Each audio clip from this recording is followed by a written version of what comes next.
Consider the following sentence. I didn't say you stole my money.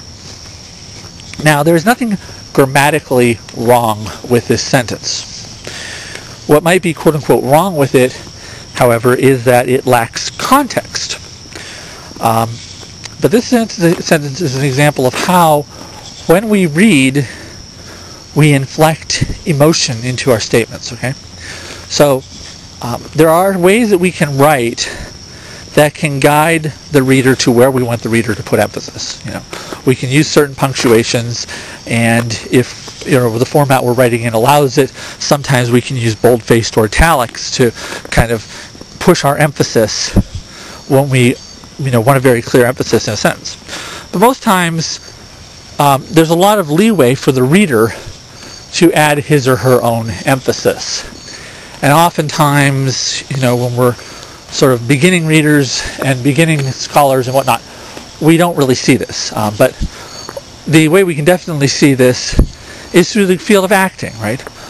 When a play is performed or a movie is performed, there's several layers that go into it. The writers write what they write.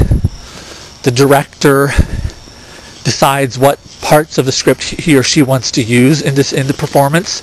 The director decides how he or she wants the actors to play the roles, and then the actors themselves have a certain degree of say in how they perform it. And that how they perform it is partly seen in the emphasis that they put on the words. A great example of this that I use in my 102 class is Shakespeare. Of course, in the over 400 years since Shakespeare lived, there have been countless stage performances of his plays, private readings of his plays, and certainly in the 20th century, many movies based on his plays. If you asked what play was made most into a movie, most people would probably think it was Hamlet. Actually, it's Richard III.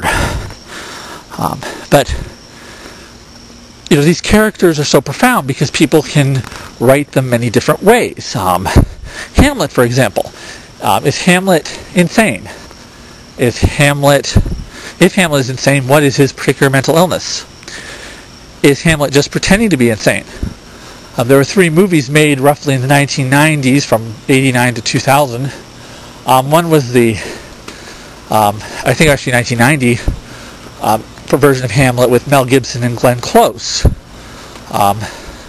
where, and I think Helena Bonham Carter plays Ophelia in that version. I'm not sure, but it's definitely the Mel Gibson starring as Hamlet. And that's kind of an action-packed interpretation of Hamlet. And Mel Gibson's Hamlet is very clearly just plain nuts. He's nuts from the beginning of the play. He's nuts at the end of the play. He's kind of crazy. In 1997, Kenneth Branagh, who's known for making many Shakespearean films in the last 20 years or so, Kenneth Branagh did his version of Hamlet, which is about the only film version to include almost every line of the text. And it's one of the longest films ever made. And Branagh's Hamlet is very clearly performed as only pretending to be insane, as being very rational and calculating.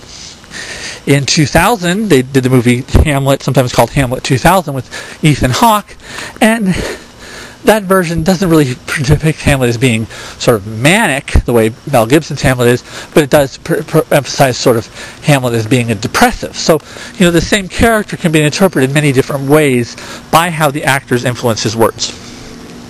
So let's look back at, I didn't say you stole my money. I didn't say you stole my money. She did. I didn't say you stole my money. It just didn't happen. I didn't say you stole my money. I wrote it. I didn't say you stole my money. I said he did. I didn't say you stole my money. I merely asked if you borrowed it.